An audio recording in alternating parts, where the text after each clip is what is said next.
Welcome, everyone. Welcome. Lori, can you give us a few instructions on unmuting and muting and so forth?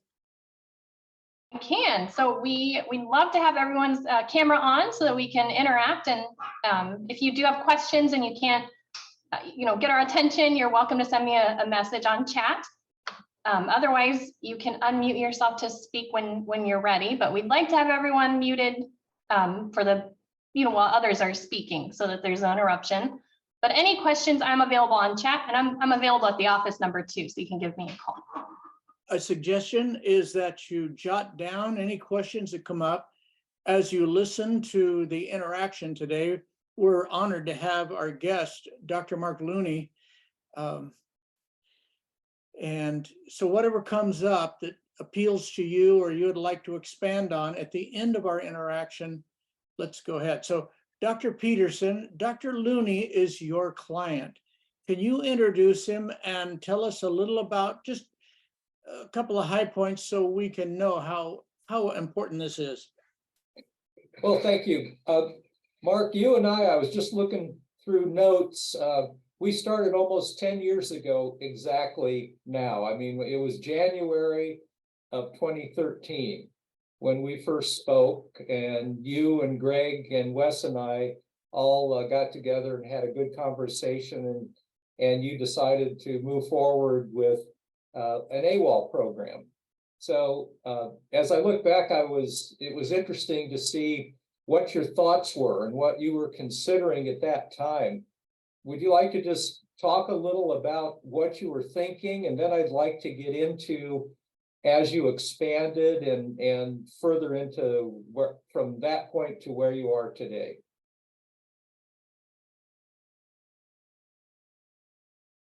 Well, I'll say when I started, I was about to sell my practice, and I was working a little bit less than 3 days a week and spending most of my time down. I've got a farm I like to spend a lot of time at, and spending all my time down there. And actually, I had gotten some promotional stuff from y'all, like y'all said, and had read through it. And then I've got a buddy of mine who does my I call him a financial advisor, and he's really a good friend too, but I've been using him since late 1980s. His name's Steve Blazin. He's out of Dallas, at a company called Financial Dynamics. And I was telling him that I was gonna sell my practice, and he had another client. He just worked with physicians and dentists, and he had another client that had mentioned y'all to him, and he mentioned y'all to me, and I said, well, I know about them, and I've got some stuff from them. And he said, you ought to give them some serious consideration, and just don't sell your practice knowing you like I do, and start trying to run it like a real business.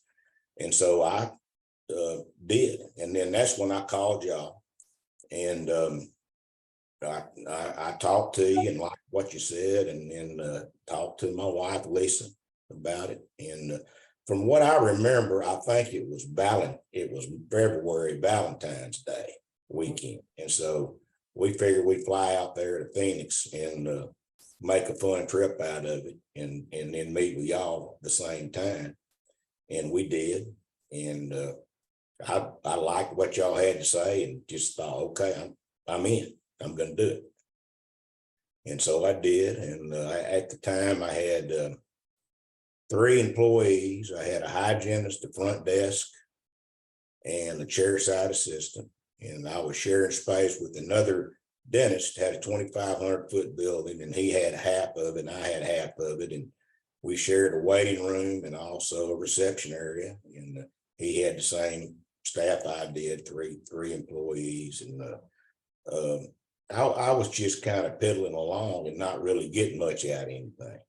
And so after talking to y'all said, okay, here's the deal, go ahead and let's change your name. Let's get a name for it on there. And then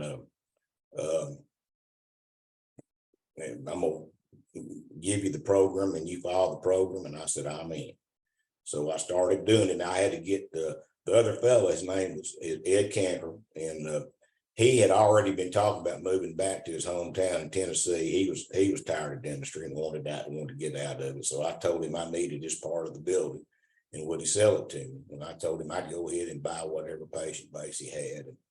And he was not interested in doing that, but he was interested in going in with me. And I said, well, okay, you can do it. And I did a due diligence on him and paid him something. He paid me something to kind of get even with me on everything. And we both started the program with Whitehall. And just immediately after starting it, we just started going straight up with everything we did, and had to hire additional staff just almost right off the bat. And both got an extra hygienist. From what I remember, it's hard for me to remember everything from back then, but we did get another hygienist apiece right off the bat. And I think another person to help at the front desk, and just started really clicking. And I mean, before long, we were so busy that we didn't have enough room in our parking lot, and didn't have enough room in our waiting room. And one thing led to another, and then decided that I needed to expand everything and wanted to build a new building. And I had an idea, and I had wanted to do this for years and years before I had got with you guys. I've always wanted to have a large clinic. And I had several friends of mine who are physicians and work physicians, and a couple of them passed away now. But they used to talk to me all the time and said, I don't know why you like being down there by yourself all the time. And I had always wanted to have a group setting. That's just me personally, but that's how I wanted to do it, and thought it would be more enjoyable. So anyway, I wanted to get some other guys to come in with me and start a bigger build, open a bigger practice and build a larger building. Well, 2017, I think, is I kicked along for about 2 or 3 years. And 2017, Dr. Cantrell, my partner, got severely ill and passed away. And before he passed away, then a couple of weeks before he died, we worked out a deal for me to get his interest, and I did, and without any issues, and ended up getting the whole thing just on my own. And then as soon as I did, well, that's when I went ahead with expanding the whole practice, and got busy with building a new building, and went out and bought some property, and ended up getting another two other guys as minority partners in here with me. And we did a pro forma, and they were both dentists here in Texas County, and we did a pro forma to see what they would be percentage wise coming in, and worked out real well. And we built just a great state of the art building, and it's about 8,000 feet, a little bit over 8,000 feet in size, and we've got 14 ops now, and we're adding on 2 right now, and hopefully they'll be ready to go by June 1st. And I've gone from those initial 3 employees. Right now we've got 24 employees, not counting the dentists.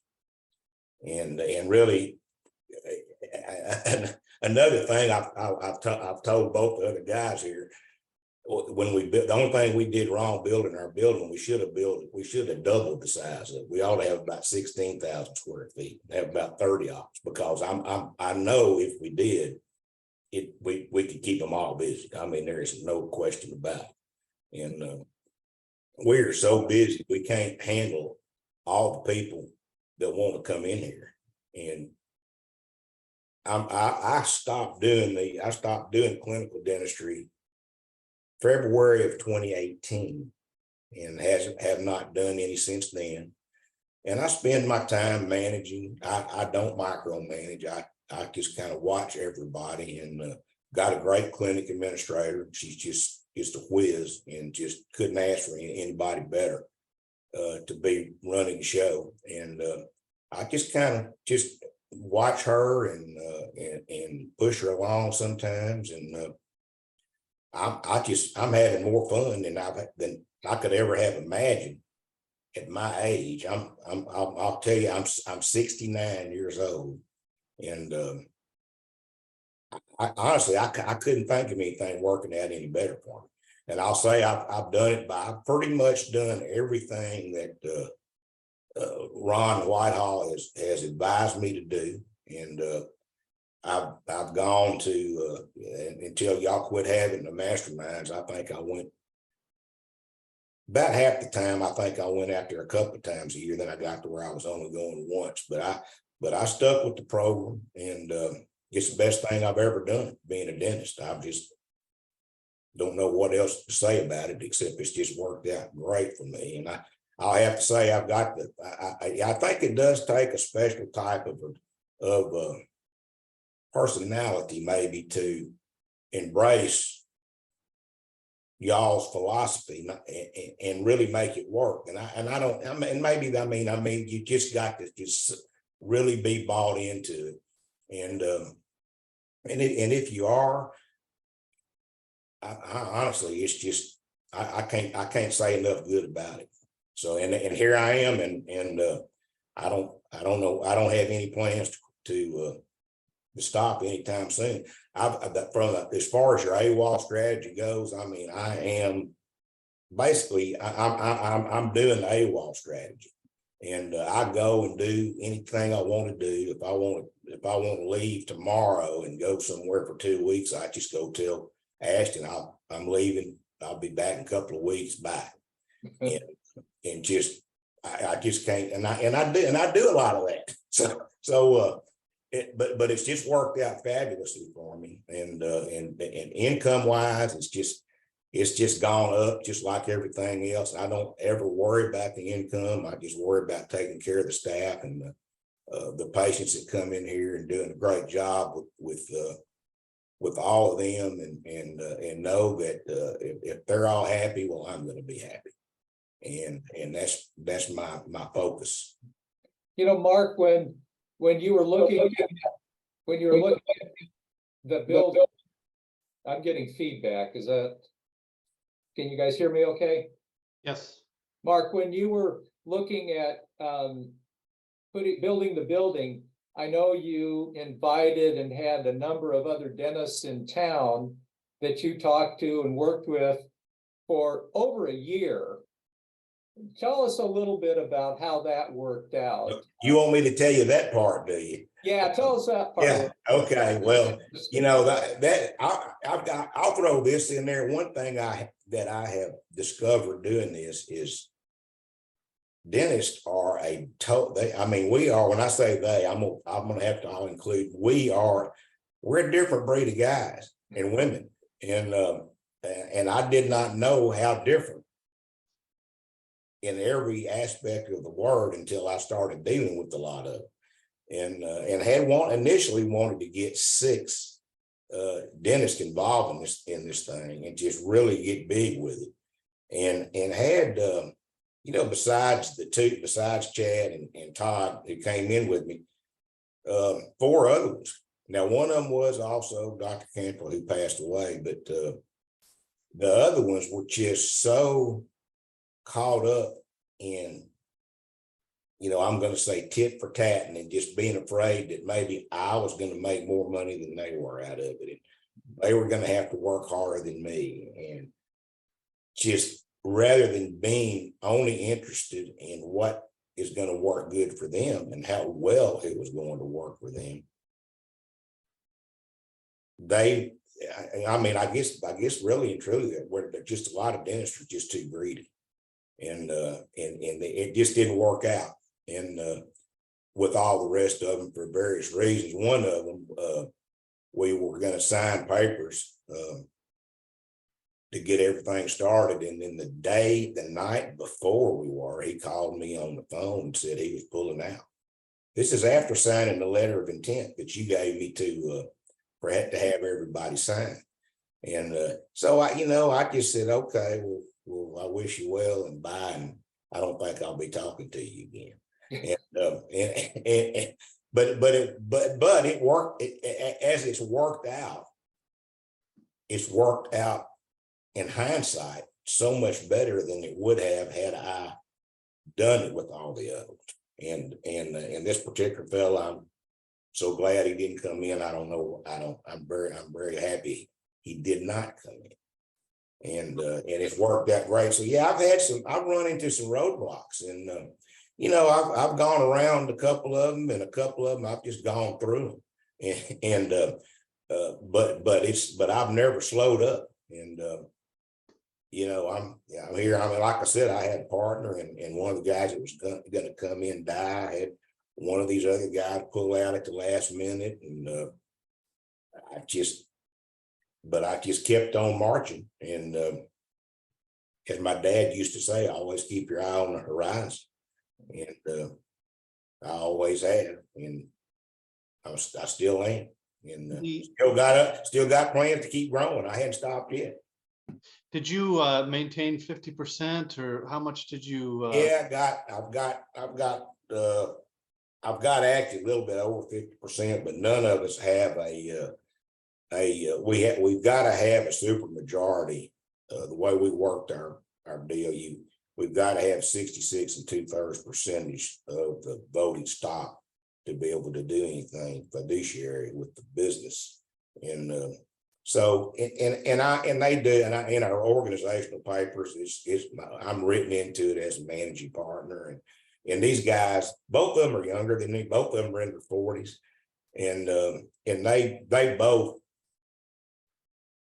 luckily enough for me, they actually take my advice, which is the craziest thing Where'd you find them? That's really the crazy thing. And they do, and I couldn't have any better. I couldn't have two better guys in here doing it with me.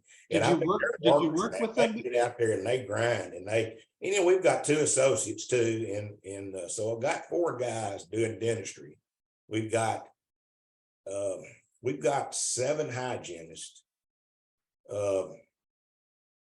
5 of them are full-time, 2 of them only work 3 days a week, and they're as busy as they can stand. And I right now I want to hire an 8th, and but I can't figure out how to get her any space, because I'm hiring another associate that's just getting out of school in June, and we're adding on the 2 extra ops, but I just can't figure out any way to get room for this other hygienist. She's the sweetest, cutest gal. I mean, she's just getting out, but I think she'd fit ideally with our culture, and really want her to get in here. And we need her. But outside of having room to add on these other 2 ops, I can't figure out how to get any other ones in here right now. So Dr. Looney, we've got some capacity issues, even though when I first built the building, I never imagined that we would ever have any problem with it. I thought I was overdoing it.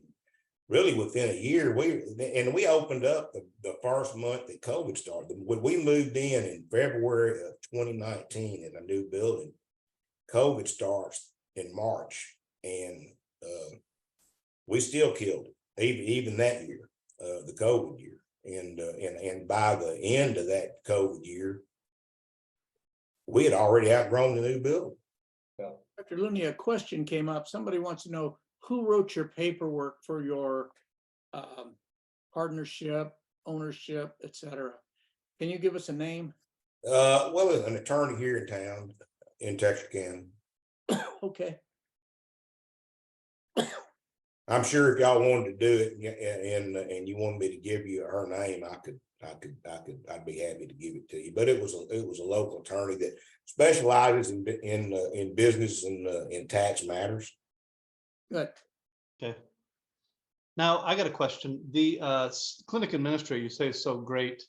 Was she there from the beginning with you, or is this somebody you brought in? Can you tell us how that all? Oh, okay, that's a good one. My first clinic administrator that I had was she was not one of my initial employees that I had. I called her up.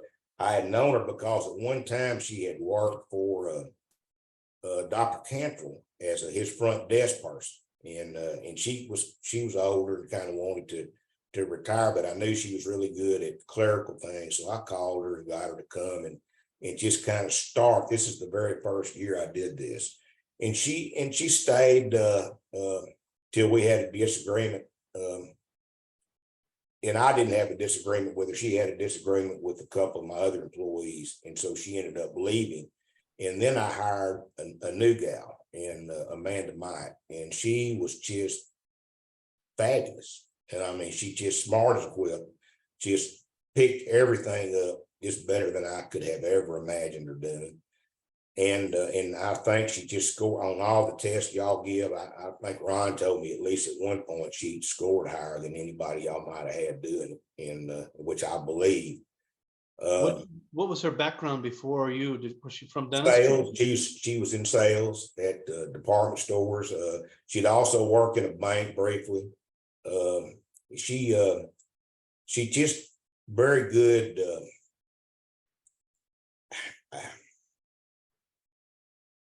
Pretty good, really good with money. She was very good with IT stuff, and just as far as her, she did not have a college degree. She'd attended college, but had not ever graduated from college. She was in her 40s at the time, and she had been with me until a year ago in January. And she and her husband moved out of town to a little town up here in Arkansas in the Ouachita Mountains. They had a cabin up on the river, and decided they wanted to move up there and just kind of get away from everything. And so she continued in a capacity for me. She now does our payroll and my P&L for us remotely, as well as does all our insurance billing for us. And she's a whiz at it, and so it's worked out great. So she still works for me kind of by default, and she's still making a lot of money.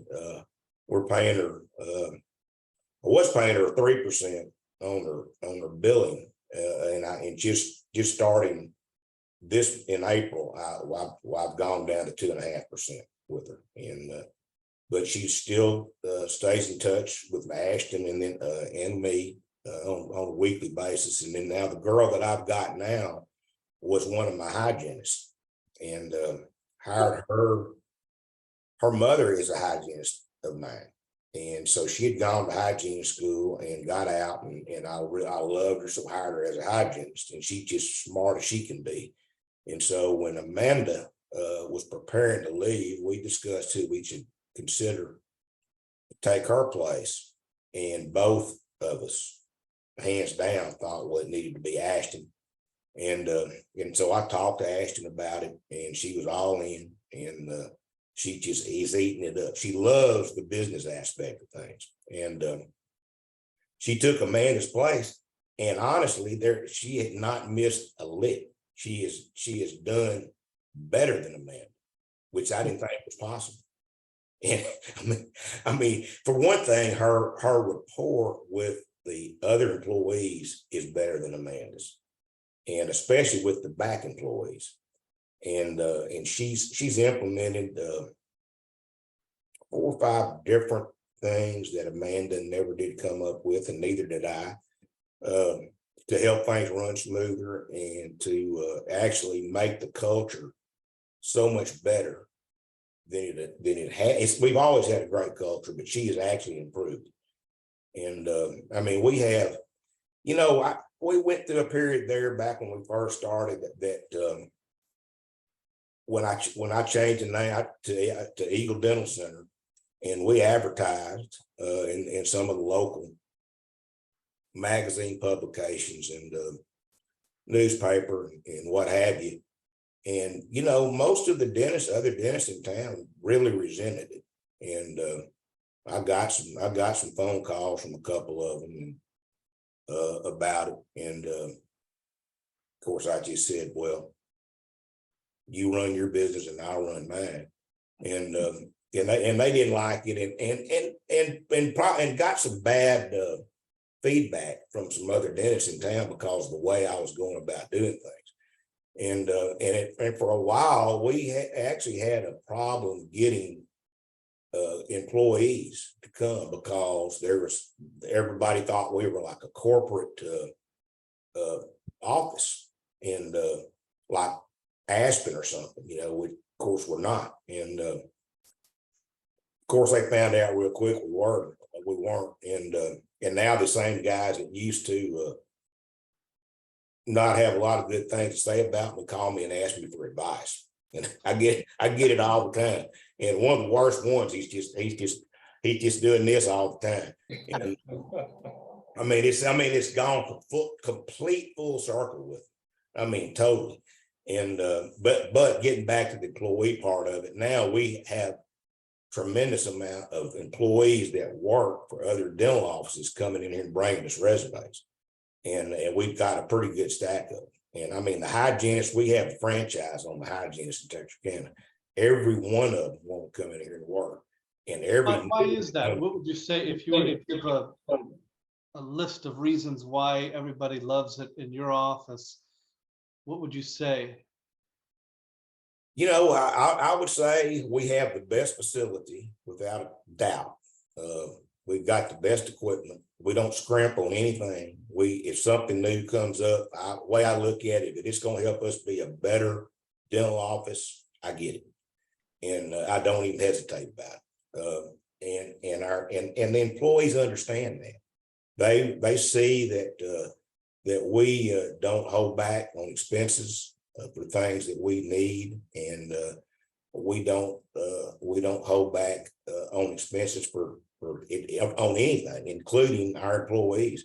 I mean, we pay at the top of the scale for everybody, and have no qualms doing it because you have to. And I mean, with great employees, in my opinion, I mean, they're worth the way to go, and they're just almost impossible to find. So when you do, you better reward them, and because if not, they're going somewhere else because there's plenty of other people that want them. But that is what builds your culture, and the word gets out, and because all these girls, as y'all all know, they all know each other, especially in a town like Texarkana. Every girl that works in a dental office, they talk on Facebook, and they know, and it just goes around, and they know it, and so they want to come here. And Mark, I'll interject also.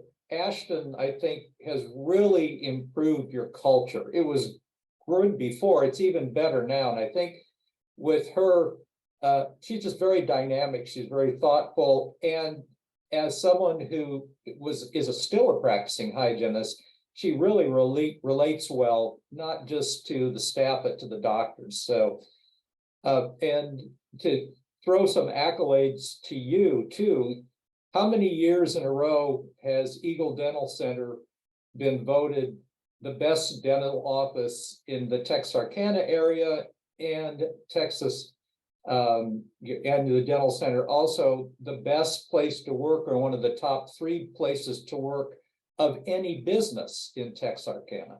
we've been voted the best the last 6 years in a row, and then I think 7 out of the last 8, and then that's in one of the main. There's a magazine here, one of these magazines they put out this everybody in Texarkana read. I mean, everybody reads, and it's called 4 States Living, and they've been voted in that the best. The newspaper has one they do. We've been like 5 of the last 7 out of the newspaper.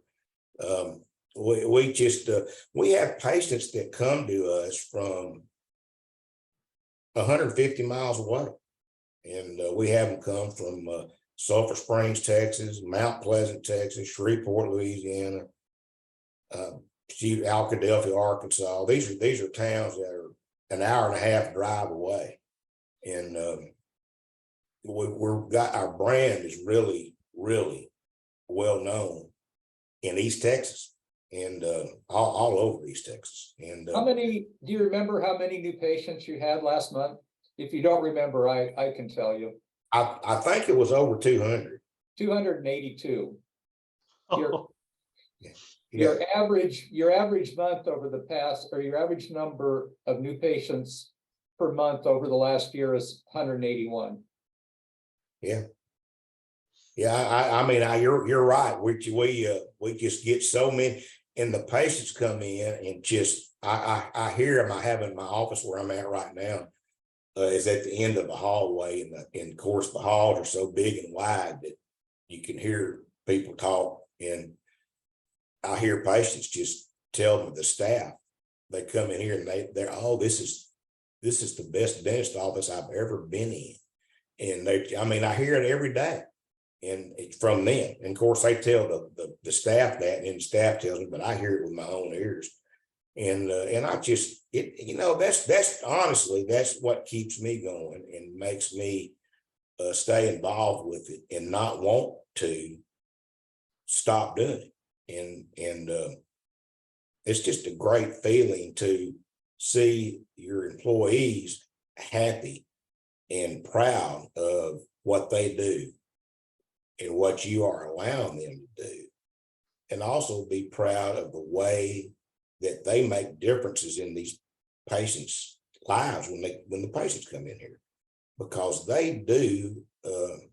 And when we have our staff meetings, and we have one a month, it's always the first Tuesday of the month, and we do it after we close, and it usually lasts from around 5 to 6 the afternoon. But I talk first and spend 15 to 20 minutes maybe talking to them about the culture and what we want to accomplish, not only as a dental practice, but as an asset to Texarkana, and how our one of our mantras is we treat everybody the same. It doesn't matter if you're the wealthiest person in Texarkana or the least wealthy person in Texarkana. You're going to get treated the same way, and people and they do that, and people understand it, and it shows up in our new patient numbers. Mark's also very generous with his staff. They all have Patagonia jackets embroidered with Eagle Dental Center on the back with logos on it and other apparel that they wear around town. And people ask them about it all the time, but there's a lot of pride in being part of the business, and they share that with people, and people notice it. So the girls tell me all the time that, yeah, I was in the grocery store and somebody asked me about, well, you work at Eagle? Yes. Well, tell me about it, or they get a card and they come in. So Mark doesn't do a lot of marketing. He doesn't have to. It really has taken off as word of mouth and happy patients. And that's the best, as we all know. Absolutely. No doubt about it. And I'll have to say that it's all genuine. I mean, we just, it's what makes me happy. And as long as I stay happy, they're going to be happy, and vice versa. And so, they help me help them, and I help them help me, and works great. And the other guys are here working, Todd and Chad, they feel the same way. I mean, as you know, Dr. Hegman has been a prosthodontist. He's a little high strung, but we get around it, and we both the associates I have are great guys. I got lucky as heck with one of them, the guy that we got. He's been here a little over 2 years, and he's just killing it, and just got so lucky. Yes. And I just love the guy, and I'm just, the other thing, Mark, you have one thing that you've really always embraced and are very generous with also is your bonus system. And yes, your staff is very nicely rewarded for doing the things that make you successful. Same day service. I'm hitting your daily goals.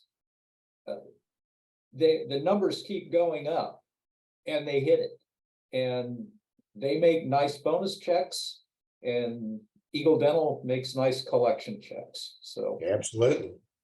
The bonus is, you know, like you said, every time we raise the benchmark for the bonus, they immediately start hitting it the next day. So you know, I've told Ashton, I said, instead of doing this like once every 9 or 10 months, we need to start raising it every month. Because I don't know what the limit is on it, because if we raise it, they'll do it. Are you doing a fishbowl bonus? Is that? I am, and we do all of it, you know, and that's another thing that Ashton is so good at, in communicating this with the team leads to keep up with it. And so besides what they draw on fishbowl, also all the other peripheral things that they get, I can't keep up with all of it. But it's a lot of it, and you know, they're making. I mean, I think this last month they all made about they averaged about $700 a piece, and and I mean, they just love it, and I pay them well, and outside of that, and I'm involved with them. I care about them. You know, if they have personal issues, not all of them will, but a lot of them will come to me with it. And I'm always willing to help, and I do help several of them in any way I can, including financially. And the other ones know about it, and so, you know, when you do, my mother, when I was growing up, my mother was parents came from Italy, so she was a full-blooded Italian. And she was really Catholic, and I mean really. And after she married my dad, she became a Methodist, but she still never quit being a Catholic. And but she had a not to get off on religion, but she did. When I was a kid, she had these deals framed on the wall in a couple of rooms in her house. But I know a lot of y'all have heard of it. It's the prayer of St. Francis of Assisi, and I read it when I was a kid, but never thought anything of it. But now that prayer is one of our mantras down here. And basically what that prayer is, for those of y'all who don't know, it's basically just kind of whatever you put out in life, that's what you're going to get back. It's basically karma. So if you want to get something out of life, well, you got to give something. And because if you don't, it ain't going to happen. And I firmly believe that. I found it to be true. And I tell that to our employees, and we read that prayer when we have our staff meetings. And and I'm not a hyper religious person. I mean, but I'm very spiritual. And I think that helps your culture. Yes, sir. All right, questions for Dr. Looney? Doctor, I have a question. Can you describe the type of dentistry that comes through your office? In other words, and what you're kind of keyed toward. Some people are going to, you know, bigger cases or whatever. What's your theme?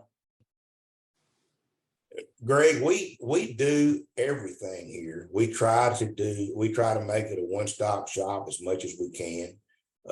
Dr. Hegman and Dr. Patel both do endo.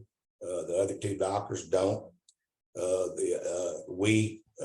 When they can, if they get a patient that needs molar endo and Dr. Hegman has time to work that patient in and take care of it, he will do it. If not, we refer out to an endodontist. Surgery wise, Dr. Hegman can do anything. His clinical skill, I'll tell you, since I've been a dentist, I have never seen a dentist that of any specialty or general practitioner that has as good of clinical skills as he does. He can do anything, and he can do any kind of surgery. He places the best implants I've ever seen, restores them better than anybody I've ever seen. It's just does it all. So we do, and he does a tremendous amount of very large cases.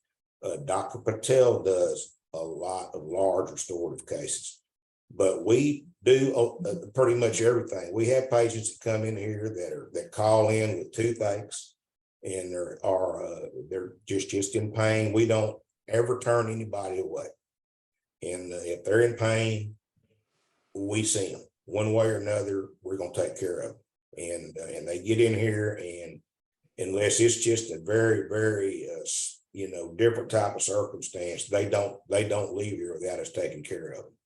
And the girls understand that, and that's one of our deals is we take care of these people. And so to try to answer your question, we do it all, and do excellent dentistry. We have other dentists in town refer to us, and we got the oral surgeons refer a lot of their implant cases to Dr. Hagman, and I mean virtually on a regular basis, and so we do well in that respect. Can we get Dr. Peterson to just comment on some of the driving forces that took this practice from 3 employees to 27, and from probably a handful of new patients really tough? Yeah, I mean, I was seeing probably 10 new patients a month when I first came to y'all, and Okay. No question, the driving force you're looking at, and that's Mark's personality. Okay. When he embraces something, he embraces it. And I've rarely had someone to work with that really grasps, understands, and goes for it the way he does. And the results speak for themselves. If you get a chance, go to the website, Eagle Dental Center, Texarkana, and look at their new building, look at the people. It's really very well done. Mark's always open to ideas, and he encourages that with his staff. With the exception of the first CA, his to have been outstanding. And I don't know if Ashton joined us, but she was going to. I wanted to introduce her if she was going to get on the call today. But Ashton is a young, attractive, smart person who you just like, and her staff likes her. I've worked with their staff a lot on leadership and leadership skills, not just for the CA, but also for the team leaders.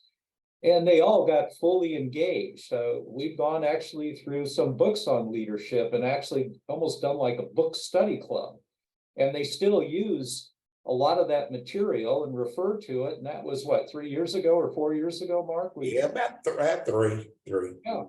So it's again, I think Mark's enthusiasm overcomes anything that is negative. And frankly, he won't put up with it if there's a negative. I will interrupt you real quickly on that point. That is true.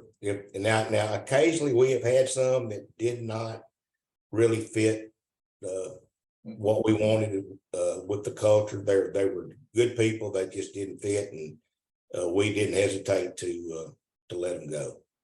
And not a lot, but some. How about with associates? Tell us your experience so far with. Boy, now that is Texarkana is the black hole of associates. I don't know why, but unless you grew up here and went to dental school, you can't. I can't get any to come here. And the gal that I'm going to hire that's getting out of A&M over in Dallas, she grew up in Atlanta, which is about 30 miles south of here. And so she approached us several months ago, and hopefully she'll work out and do okay. I'm amazed at how little experience they're letting these people out with now. We'll have to get around that. But and then I had another, so I had the first associate that I hired. He was a good guy, and I like, and I still like him, but he did not get along at all with most of the employees. He was so overbearing and so dogmatic, and it was like, well, I'm a doctor, and whatever I say, that's the way it is. And that type of mentality, that eventually it just kind of boiled over, and he and I came to a mutual agreement that it would be best if he just moved on. And that was my first one. And then immediately after he left, Dr. Patel, who is here now, his wife is a physician, and they were in Dallas, and one of the clinics here, their head administrator is a patient of ours, and she mentioned that they were trying to recruit his wife to come to work for them, and she asked us if we were looking for a dentist, and I said, well, matter of fact, I am, because this was right after Dr. Staggs had left. And I mean, right after he left. So within a couple of months after him leaving, they moved to Texarkana, and she went to work for a Colin McCartney clinic, and he came to us, and I couldn't be happier with him. Couldn't be happier. How much experience? He had worked for 2 years at Aspen in Corpus Christi, when she was doing a residency down there, and in another year and a half at a private practice there.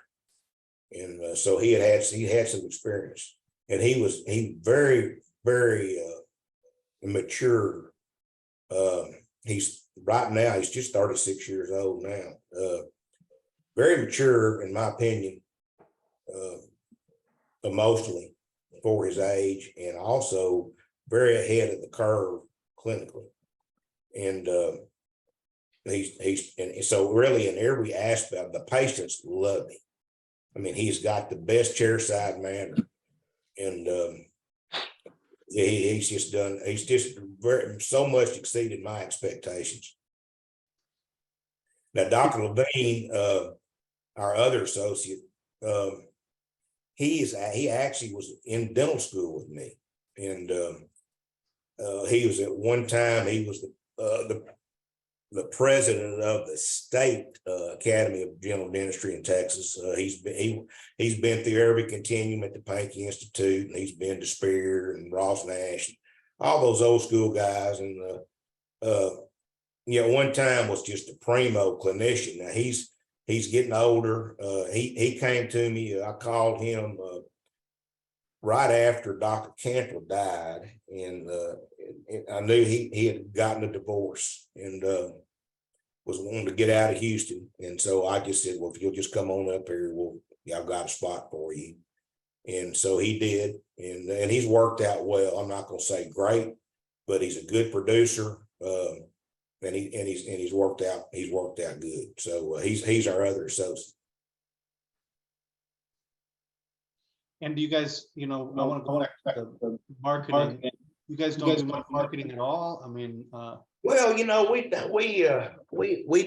put in a full page ad 3 or 4 times a year in that magazine I was telling you about, that we get the accolade in, and but how we advertise, we sponsor just about all the major charitable fundraising events in Texarkana, and I mean, there's several of them, and we're the head sponsors on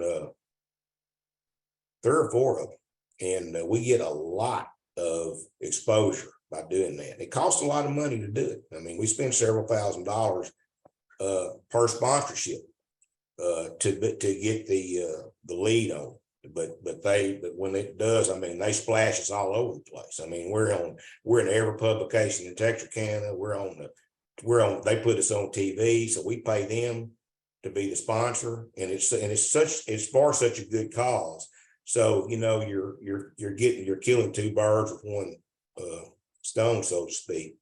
And I'm real big on that too. And the staff appreciates that. And that's another thing that helps build our culture is because they know it costs us a lot of money to do these sponsorships, but we do that, and then do the occasional advertising in this magazine, and then outside of that, it's all word of mouth, and I think we've got a pretty good website, and we do have a Facebook page. One of our hygienists, who is the hygiene team lead, she takes care of our Facebook page for us, and I think she does a good job with that. And Ashton is so good with IT things that she kind of stays on top of the web page and that. And You guys just do any pay-per-click stuff? what's that again? Pay-per-click advertising? Do you do any of that? No. No. Okay. Interesting. Yeah. So it is driven mostly by referral, the whole thing. It just really is. I mean, it's virtually all of it's referral. Yeah. And I'm guessing it's obviously this patient experience, because the team is so engaged and so mentally present, that people are just blown away by the experience. They really are. They really are, Wes. I get amazed by it, and I still do every day. I keep thinking, well, one of these days, you know, everybody's gonna get tired of being nice, but they had, and but the staff and they like Ashton will, when we have our staff meetings, she'll tell everybody, okay, now remember, whenever you pass a patient in the hallway, speak to them, make them feel the way you would want to feel if you were going to another office. And they do. I mean, I'll walk down the hall, I'll go look to see how things are going 4 or 5 times during the day. I'll walk down the hall and I'll pass 2 or 3 patients that they're walking out, and another one that's walking in. We have a route. When they come in, they go, everything goes clockwise in the building. And but if one of them has had to go the other direction for some reason, and they happen to pass, well, then that employee will speak to that. You know, if they pass another patient going the opposite direction, they speak to them every time. Hi, how are you today? Very nice to meet you. And that, I mean, if they don't do it, one of the other employees will say something to them about it. Are you going, Dr. Looney, are you going to great lengths at patient comfort, sedation? Is it a major issue? You know, Greg, unfortunately, we're in the state of Texas, and in that regard, I love Texas, but when it comes to sedation, it is a vicious animal to do, and not that it can't be done. Dr. Hegman I think he's level 2 on sedation, and everybody else is 1. And but we don't do any IV, and it's fine. I wish we did. We have the operatories that if we want to do it, we can, but we don't. And but so no, to answer your question, we do not do really sedation dentistry. That's one thing we're lacking.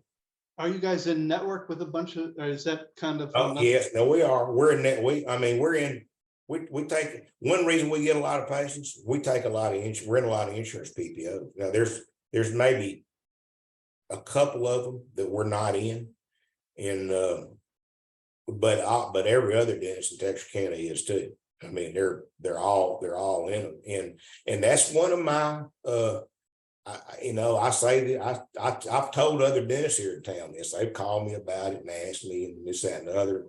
You know, my response is always, my personal opinion is, if I had medical or dental insurance, which I do have medical, of course, I went to a physician that didn't take it, I'd have to say, I'd seriously probably not go to it, you know, or a clinic or a hospital. I mean, in today's environment, how can you not consciously accept somebody's insurance? I mean, people are so money conscious now. I've never seen anything like it. In the last 5 years, it's just gone through the stratosphere. I mean, they ask about every penny. And so we're consumer driven. I mean, I don't mind admitting it. And we're consumer oriented. I mean, we're staff driven, but we're certainly consumer oriented because I understand that. And I understand that people you know, they're worried about their finances. So any way we can help them, we help them. And the one way you can help them is take their insurance. Why not? And we still make plenty of money. I mean, like I told you before, one of the problems with dentists, in my opinion, is greed. And I mean, why not? Profit is profit. I mean, if it's 10% or it's 50%, it's still better than 0%. And so, you know, that's my take on this. And so yeah, we've just gone through. We've used the Unitas Healthcare, which is a Shine company, to negotiate our insurance fees for us in the past year. They're just now completing it, and looks like we're going to get close to 15% increase in our fees, which is a lot more than I was thinking we were going to get. But Ashley was just telling me last week, that's what it looks like. Everybody listening, if you're in network, you got to go renegotiate your fees. You can do it yourself. I mean, Don't do it yourself. Don't do it yourself. Well, I've seen people get out of network, and the insurance company calls and begs them to get back in and gives them what they want. Well, okay. We hadn't tried that. Yeah, it's they're on the back foot right now. And we're 5, 6, 7 years ago, you would hardly see anything if you tried to negotiate your fees. Now it's completely different. Which worked out well for us, it looks like. And we're already seeing a big increase. And I think there's just one other network, the Carrington network, that we have not gotten the final deal on. I think there's one doctor that's still not credentialed with them. But who'd you use to negotiate? The Unitas. Okay. Yeah, we paid them. I think we paid them $10,000 to do it, and then it was a 1 year deal, and $10,000. And it takes about a year or 6 months. A year, and it's taken over a year because they're still not through with it, and it was a year in January. And they are charging us $500 a month to continue the negotiations until they're completed. So I'm not happy with that portion of it. And I've talked to them myself personally last month, and they're refunding the $500 fee they've charged us since January, because the original contract was 1 year. And but for the most part, I've been real happy with them and their communication with us and how they've responded to our questions, and I would recommend it. I don't have a problem with recommending it, and I certainly would suggest anybody who's has a lot of insurance patients to do it, because if not, you're leaving money out there. Okay, any other questions? Raise your hand if you got a question like this. Okay, so is that down here, Lori? I'm going to call on somebody, Wes. Dr. Revering, as you hear this really isn't that far away from you, not really. You're doing extremely well. So is Dr. Looney. Anything come to mind as you hear this? Yeah, I mean, I'm in the suburbs of the Dallas-Fort Worth area, so Texarkana is probably about an hour and a half, maybe 2 hour drive away. From what I'm gathered, it's a small town, but you know, Fast driver. What's that? You're a fast driver. Yeah, that's right. So anyway, I think I may drive out and visit you one of these days. So, but anyway, but yeah, I mean, I built an office very similar in size of yours. Of course, when I heard the new patient count, I was about blown away because we're seeing about 80, maybe up to 100 new patients. We are in network with a few, but not as many maybe as you are. But because of what you're saying, makes me want to go back and relook at some of that. The thing is we're having a time of trying to just get enough hygienists. That seems to be our rate limiting step. We could just get more hygienists because the phones are ringing off the hook. We're booked out for a month or two, even with us trying to hold spots for new patients coming in through hygiene. If we can get more hygienists, I think we could be full. We have 15 chairs and we have 4 open on any given day.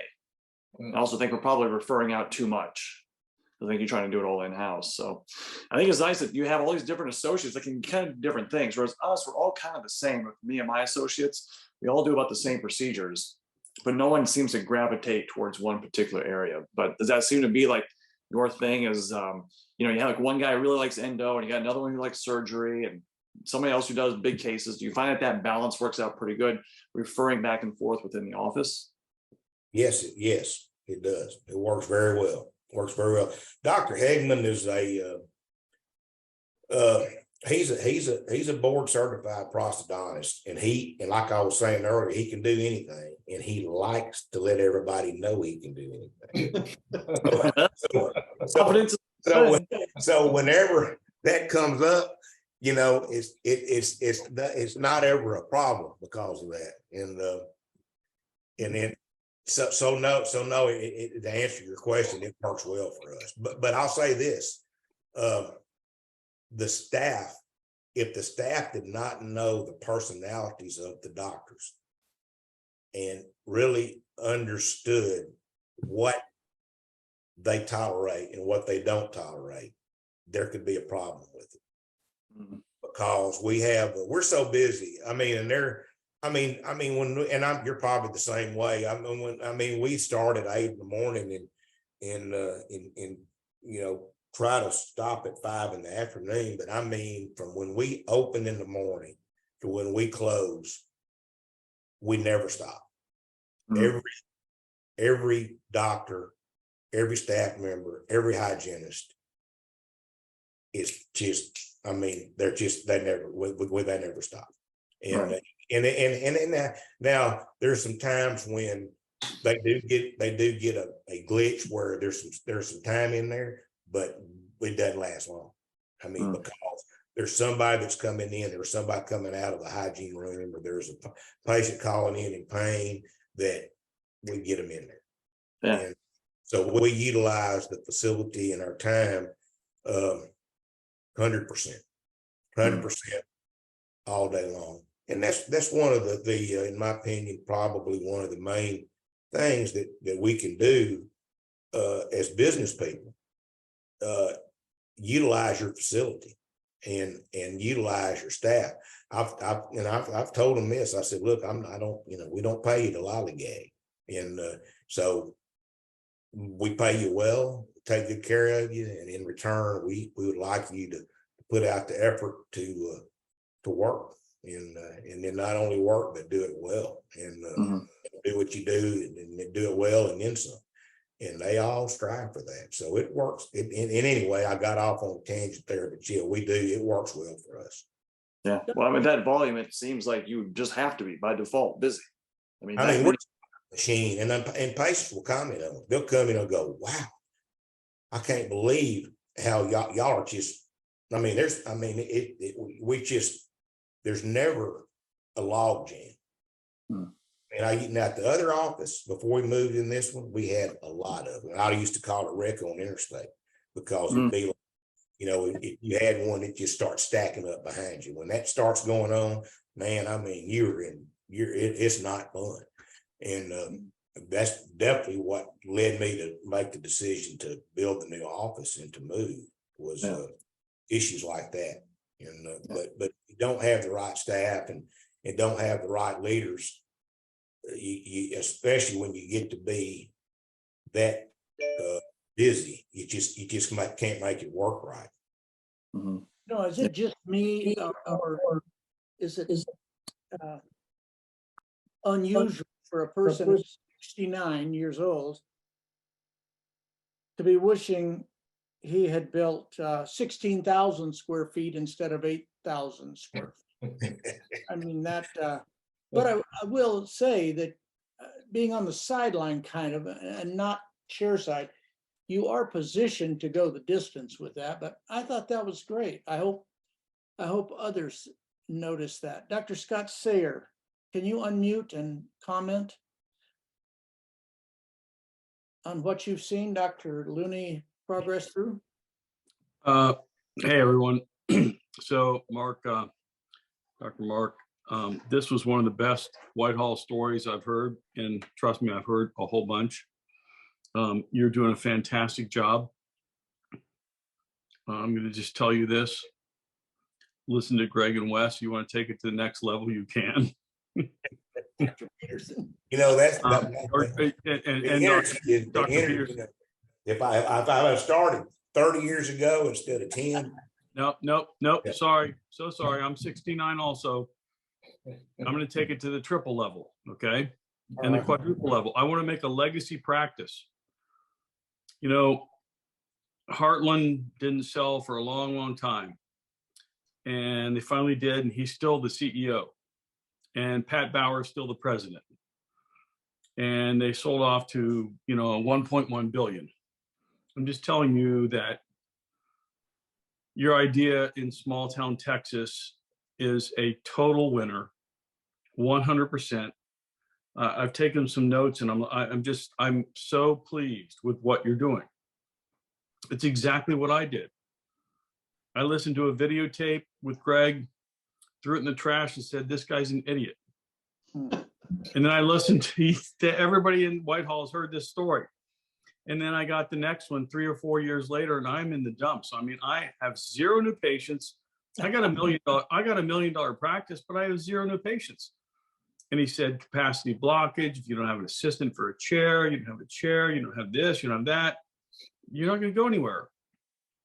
Before the next month, I doubled my practice. Before I went to the first Whitehall seminar, I tripled my practice. Now we have 4 practices, 120 employees, $22 million a year. Man. I'm telling you, what Greg knows is superlative. What Whitehall and Dr. Peterson and these guys can tell you is incredible. Come visit me whenever you want. You're right on track. Thank you so much. This is an incredible story, and I'm just sitting here just going back, you know, my history. Yes, I did that. Yes, I did that. Yes, I did that. Had the same problem with my hygienist. Yep. I had somebody on the staff that was pretty good at, we have full-time IT, we have full-time HR, we have full-time billing, we have full-time 8 people in the call center. That's how you grow this.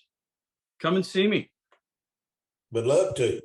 You know what it sounds like too, is that Dr. Looney found a way through where others don't see it as a possibility. And his way through was through insurance. I mean, most of us are just can't wait to shed that burden of people constantly trying to discount us, you know. Greg, I totally agree with you. It depends on the city and the demographics you're in. He's in Texarkana, the whole county, 65,000 people.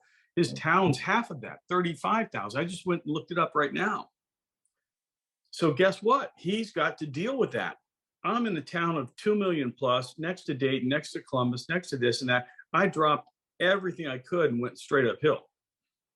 People in LA, people in this, you're either bogged down and you need to take it, or you're in the right space. Like, why in Manhattan would you worry about anything except for cash?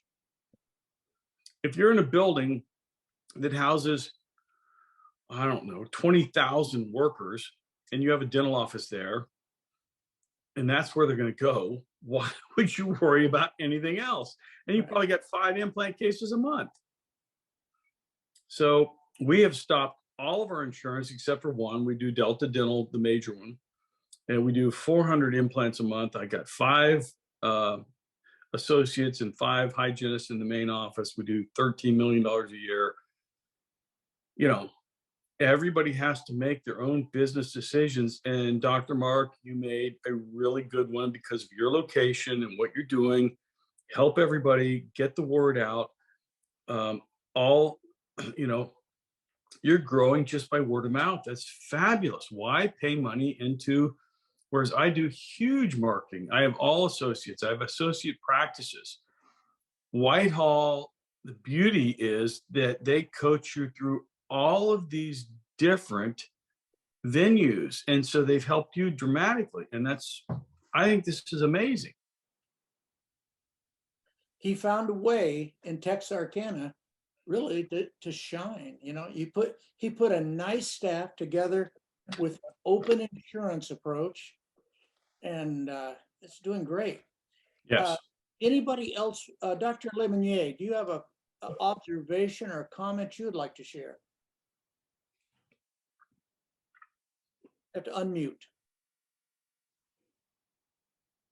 Okay, there we go. Go. I guess the only thing that I originally raised my hand because I missed out on what the insurance negotiation company was, but that was answered in the text or in the chat. I guess I did some calculations earlier when we were talking about new patients, and when I hear those kind of new patient numbers, I have to start wondering what's happening on the back end. Are patients going out the back door to accommodate that many new patients? But as I work through the numbers, I mean, it looks like with 7 hygienists, it's about 6 to 7 new patients per week per hygienist, which is about what you kind of want us to block out for. So, you know, you hear the numbers, and the first thing out of your mind, you know, in your head is that can't be possible. Where are all the returning patients going? But let me speak that they're grew for them. Let me speak to that for just a minute, because a long time ago, and this is something that Whitehall teaches if you're into it, we stopped doing new patients in the hygiene column. We have our assistants do it, which allows the hygiene to go ahead and continue doing income producing procedures. And so the assistants, who are much less paid per person generally, do our new patient exams, take all the x-rays. The doc does a consultation, and we're off and running. So we do 6 new patients a day in all of our practice. We do 700 new patients per month in my practices, and we're not overburdened. Wow. For me to comment on that, I'm going to say we kind of have a hybrid way of doing things here at our practice. We go through spurts to where we start thinking this is an issue, it's creating a problem, and then we'll kind of figure out a solution to it, and then eventually kind of go back to what we were doing because it was really the best way to begin with. But we see we have with our current staff, we're seeing about 90 patients a day come through our doors, and as far as the total new patients a month, those are total new patients. They're not all hygiene patients. They're everything. I mean, it doesn't matter. You can put them in any category you want to put them in, but a patient is a patient, and you know, and they're a commodity here. And there's a lot of dentists in our draw area. There's 60 something, I think, from what I have counted in the past, and you know, there's a lot of dentists will tell a patient, they'll call them and want to come in there, and I can't see you today because we don't have any space. And well, when can I get in? I can see you in 2 months. I mean, that does not. So exactly. That's. I mean, we're not heart surgeons, you know. I mean, when someone's in pain, you get them in and take care of them. Even if we've got to stay till 6 o'clock in the afternoon and tell them to come here at 5, we still get them in here and take care of them. Because if I had a toothache, which I have had one, let me tell you, I'd come in at midnight to get it taken care of if somebody would see me. And so, you know, we just accommodate the people because it's the right thing to do. And that's pretty much it. So, yeah, I mean, we see that many new patients and we take really good care of them. And I think- it's not an issue. It's not an issue. But those emergency patients are probably not necessarily all going through hygiene. So that's where They're you definitely not. They're yeah, definitely. that's where the hybrid. So we stopped that entirely a while back. And all of our openings for new patients are on the assistant schedule. And it works out great. And we just do tons of new patients and we don't worry about if we can fit them into hygiene that day because they have a fantastic mouth. That's great. If we need to do scaling and root planing, then they get appointed. If they need a crown or root canal first, and that's the next thing. So the key is getting them in, and you can't do it on a hygiene schedule. So that's why you got to open it up, stop the new patients from hygiene, and go ahead and allow assistants to do this. And you may have to actually have a chair for that and an assistant for that. That's Yeah, called that would be the only caveat. that's Capacity. releasing matters, capacity blockage is what that is. Yeah. Yeah. And we do, we have our number 14 op, that's what we use it for. And we have one hygienist a day, they rotate. And we have a hygienist each day is in charge of going in there and looking at that patient before a doctor sees the patient. To just kind of get a feel for what's going on with it. And then from there, they're directed somewhere. And a lot of times they'll be able to take care of them in that treatment room that she's in, and a lot of times they won't be able to. But no matter what, the patient's coming in, somebody's looking at that patient, and then we're taking it from there. And so that's one way we handle the number of people that we see. I have a question. I'd like to compare Dr. Sayer's decision. At some point, he went to more offices, whereas Dr. Looney is at 8,000 square feet, dreaming of 16,000. I'm open to both of these. Dr. Sayer, how many square feet was your main office, and how many patients or production drove you to a second, third, and fourth location, whereas Dr. Looney has stayed in one spot? Yeah. So I don't know if there's the best answer. I really don't, but I can tell you that a super large office gets unwieldy.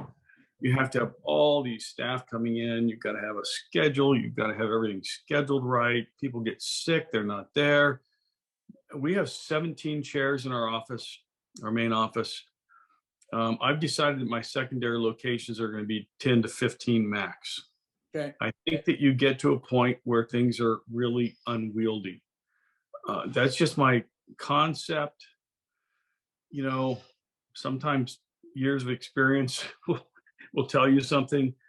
So for general practice, you know, we need to be, here's one of the things too. People think that they need to be within 5 miles of their general dentist. They just don't want to go anywhere else. So Texarkana is a fairly small town. It's not huge.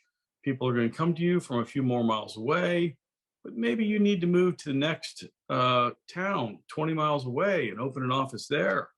And then Get ready to do that. yeah. So that's what we've done in Cincinnati and in Columbus. We've got one in Columbus. We plan to do 4 there. We've got 3 in Cincinnati. We plan to go to, basically there's a river. So we're going to go to Northern Kentucky. And I think we serve our patients much better by doing that. And we've never really lost anything by doing that. Our main office has not gone down. We still do about 300 new patients a month there. And the other offices do 100 to 250, depending on which one they are and where they are and all that, and how big they are. Our new office in Columbus, which is a brand new advertising base and everything, did, I don't know, 110 this last month, and they're only a year old. So I think that for general dentistry, spreading out a little bit can make a lot of sense. The problem is investing in real estate and equipment and buildings is so expensive. So adding on, making your practice 14 to 16 operatories might be, 600, I'm just throwing a number out, $600,000. where you buy real estate in a new town and you put in new equipment and you're prepared to do 10 operatories. This is like a $2 million investment in this day and age. So you may want to look for the like-minded doc that's in that area, that has a building, that wants to become part of you, that understands what you've done and grown. And then, you know, hopefully they've got room to expand their building and their size and everything. 50%, this was just came out, the ADA said this, 50% of the dentists, Mark, they're our age, 50% are retiring in the next 10 years. Whoa. 50%. Mark, go out and find your next door neighbors and say, I'll help you through this. And as you know, 1 out of 8 are going to say yes. So contact 1 out of 8. And then you find one and man, go for it. It'll be great. You'll do exactly what you've done where you are.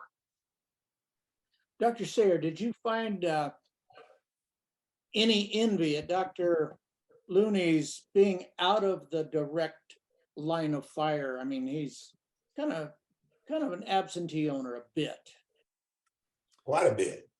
I could see your fishing pole Quite a show up bit. on the screen. Yeah. My big problem is I absolutely love clinical dentistry. I mean, you know, let me take out an impacted wisdom tooth and then start an IV and then do sedation and help a patient. I mean, but I'm pretty much 3 days a week, so it doesn't really matter. But part of those 3 days is training. I've got to make sure that so we have a little different philosophy, Mark. We do sedation, totally impacted wisdom teeth, sinus grafts, difficult surgeries, you know, really interesting stuff. And so my premise is to make my generalists super generalists. And so somebody's got to be there to train until I can turn over the training. And that's kind of where we are right now. And that's why I'm clinical as much as I am. But yeah, I'm not going to kill myself. I'm next birthday 70. I'm not about to keep doing major stuff. I love that you're doing that and able to do that. Like I said earlier, one of my problems and our problems in Texarkana is finding associates to come in. There's it really is. It's just these guys. You know, back in the late 1970s when I was in dental school, all of my dental school buddies, including me, everybody wanted to go to a small town. Not hardly anybody wanted to go to the big cities. They all were looking for small town practices, and now it's completely flipped. I mean, they all want to go to big cities, and they don't want to go to small towns. So of course the demographics have changed quite a bit in the dental schools. But I read just last week that they said for the first time in Texas, it's harder to get in UT's dental school than it is to get in UT's medical schools. It's flipping. And one of my friends that I went to school with is head of the PACE program at UT Houston, which is kind of the student liaison office there. And he said that the makeup of their entering class next year, that 16% of them are physicians that are leaving medicine and wanting to go into dentistry. Wow. Yeah. Wow. So the demographic makeup of things is just going through hoops right now. But if we could get Do you have any a lot of people to come in here and work, believe me, I could put them to work. It's just finding them is the problem. Mm-hmm. Dr. Waddell, can you unmute and share with us observations or questions?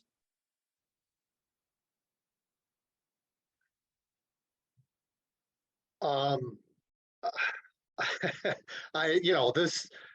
at a point where I need to do something, and this is inspiring to hear this, and I appreciate you guys sharing your information for people like me. Thank you. Doesn't make me feel so old when I listen to Dr. Sayer and Dr. Looney and everybody. I feel like a kid. Dr. Peterson, I hope you do too. Pretty close. My All right, wife says I act like one. Dr. Looney, That's the any key. last words? Any last words, Dr. Looney? No, I just want to say that honestly, like I said to begin with, as long as you have the desire and, the ambition to, and have a plan and like Dr. Sayer says, just do it. And when you have people like, Whitehall and you guys that have got it figured out, and if you just have the want to, you can tell everybody not only what to do, but how to go about doing it. Great. Here I am. Their Dr. Sayer is. It can be done, and I would wholeheartedly recommend anybody who's listening that has any questions about doing it, jump on in there and get after it, because that's all it takes. You just got to make the leap. I'm going to start advertising that, Dr. Looney. Come to Whitehall to get younger. That's Dr. exactly, that's Peterson, exactly right. thank you for sharing this, Dr. Looney, with this. Wes, anything else? No, that's it. Yeah. Okay. Let me say one last thing. Yes. We are a very limited commodity and becoming more limited. Kevin Costner said in that movie, "Build it and they will come." Trust me, it's true. Living proof, living proof. Dr. Sayer, can you tell us about the meeting we're going to have at your, we're going to have a live mastermind. Can you just give us a little highlight? So I don't know how many people on here have been to a in-person mastermind out in Arizona, but I am so thankful and I'm grateful that Wes and Greg are both going to come. I guess Lori will probably be there. We're going to do a hands-on in-person Whitehall at what we call Vesper Institute. This is a large facility that I have and started a while back. And so it's going to be right there, all of us in a room talking, sharing, and it's going to be fabulous. Mark, I hope you're there, and all the other docs on here, because this is going to be the real deal. And we're going to kick off maybe a new adventure for Whitehall. It's going to be great. Date? I don't have that in front of me. September, Lori knows it. I do, September 29th and 30th. We'll do a day and a half. There you go. There you Yes. go. And if you're not signed up, email Lori and say you want to come, and she'll get you registered. Okay, Yep. and Thanks. there is no fee, is that correct? For Yeah. our clients and our viewers here. Okay, thank you, Scott, and thanks everyone, everyone who participated. Thank you, and we'll be talking in 1 month. That's right. Great. Thank you. Take care. Thank you. Bye-bye.